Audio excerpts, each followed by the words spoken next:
ये वो श्राप है जिसके कारण चांद की रोशनी खत्म हो रही थी और पूरी पृथ्वी पर अंधेरा छाने लगा था।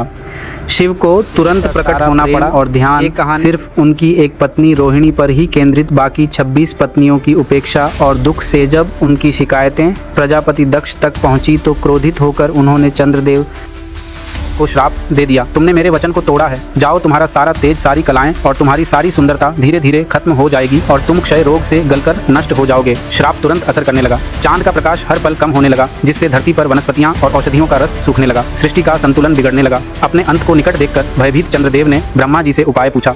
ब्रह्मा जी ने उन्हें गुजरात के प्रभास क्षेत्र में समुद्र तट पर जाकर महादेव की तपस्या करने को कहा। चंद्रदेव ने उस पवित्र स्थान पर एक शिवलिंग स्थान व्यक्त किया और घोर तपस्या की। उनकी भक्ति से प्रसन्न होकर भगवान शिव प्रकट हुए। उन्होंने कहा, मैं दक्ष के श्राप को पूरी तरह खत्म तो नहीं कर सकता। भगवान शिव प्रकट हुए। उन्होंने कहा, मैं दक्ष के श्राप को पूरी तरह खत्म तो नहीं कर सकता, लेकिन उसका प्रभाव कम कर सकता हूँ। शिव ने वरदान दिया, तुम कृष्ण पक्ष में 15 दिन क्षीण होगे, लेकिन शुक्ल पक्ष में 15 दिन फिर से पूर्ण हो जाओगे। उन्होंने चंद्र को अपने मस्तक पर धारण कर लिया और चंद्रशेखर कहलाए और जिस ज्योतिर्लिंगों की चंद्र ने पूजा की थी वो सोमनाथ, सोम यानी चंद्र के नाथ के नाम से प्रसिद्ध हुआ। और यही सोमनाथ मंदिर भारत का पहला ज्योतिर्लिंगो आज भी गुजरात के वेरावल में उसी समुद्र तट पर शान से खड़ा है, जहां चंद्रदेव ने श्राप से मुक्ति पाई थी। लेकिन रुकिए, इस मंदिर का एक और रहस्य है। यहाँ मौजूद बाण स्तंभ ये बताता है कि यहाँ से लेकर दक्षिणी ध्रुव तक समुद्र के रास्ते में कोई जमीन नहीं है। भगवान शिव के भक्त कमेंट में हर हर महादेव जरूर लिखें। ये है वो मंदिर जहां आज भी भगवान हनुमान सोने की जंजीरों में बंधे हैं। लेकिन सवाल ये है, जिसे रावण जैसे राक्षस भी न बांध सके, उन्हें आखिर किसने और क्यों बांधा।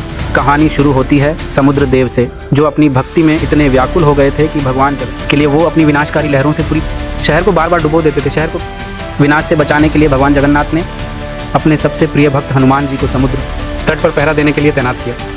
और जैसे ही हनुमान वहाँ पहुँचे, समुद्र शांत हो गया। लेकिन सिर्फ कुछ समय के लिए। जब भी पुरी में कहीं भी राम भजन या कीर्तन होता, हनुमान जी अपना पहरा छोड़कर वहाँ पहुँच जाते और उनके जाते ही समुद्र फिर से उफान पर आ जाता। पूरी शहर पर संकट टूट पड़ता। तब भगवान जगन्नाथ ने वो किया जो कोई सोच भी नहीं सकता था। उन्होंने कहा, हे मारुति, तुम्हें कोई और नहीं रोक सकता, इसलिए आज मैं स्वयं तुम्हें कर्तव्य की बेड़ियों में बांधता हूँ। और उसी जगह जहाँ भगवान ने अपने भक्त को बांधा था, वहीं बना बेड़ी हनुमान मंदिर, जहाँ आज भी हनुमान जी सोने की जंजीरों बंधे हैं ताकि पुरी और उसके लोग सदा सुरक्षित रहें। अगर आप भी बजरंगबली के भक्त हैं तो इस कहानी को शेयर कीजिए और कमेंट्स में लिखिए जय श्री राम, ताकि हर कोई जान सके कैसे भगवान ने अपने ही भक्त को बांधकर पूरी धरती की रक्षा की।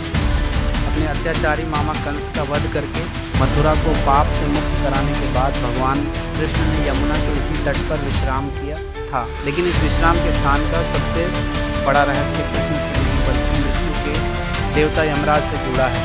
कहानी यह है कि यह यमुना नदी जहाँ कृष्ण ने विश्राम किया स्वयं मृत्यु के देवता यमराज की बहन है। दोनों सूर्य देव की संतान थे और भाई बहन में असीम प्रेम था। लेकिन यमराज अपने काम में इतने व्यस्त रहते थे कि उन्हें अपनी बहन से मिलने का समय ही नहीं मिलता था। देवी यमुना बार बार उन्हें निमंत्रण देती, लेकिन हर बार यमराज टाल देते।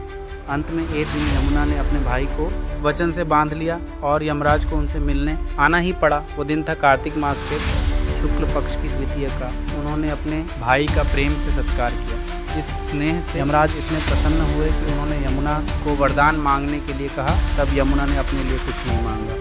उन्होंने कहा, हे भैया, मैं यह वरदान मांगती हूँ कि आज के दिन जो भी भाई अपनी बहन के घर जाकर उसका आतिथ्य स्वीकार करेगा, उसे कभी भी आपकी यमपुरी यानी यमलोक का भय नहीं रहेगा। यमराज ने तथास्तु कहा और माना जाता है कि इसी दिव्य क्षण से भाई दूज के त्यौहार की शुरुआत हुई।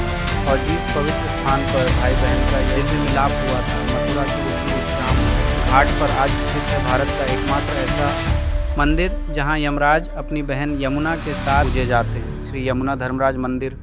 मान्यता है कि आज भी भाई दूज के दिन इस घाट पर यमुना में एक साथ स्नान करने वाले कनॉइस भाई बहन को अकाल मृत्यु का भय नहीं रहता। सभी भाई बहन कमेंट में जय यमुना मैया ज़रूर लिखें।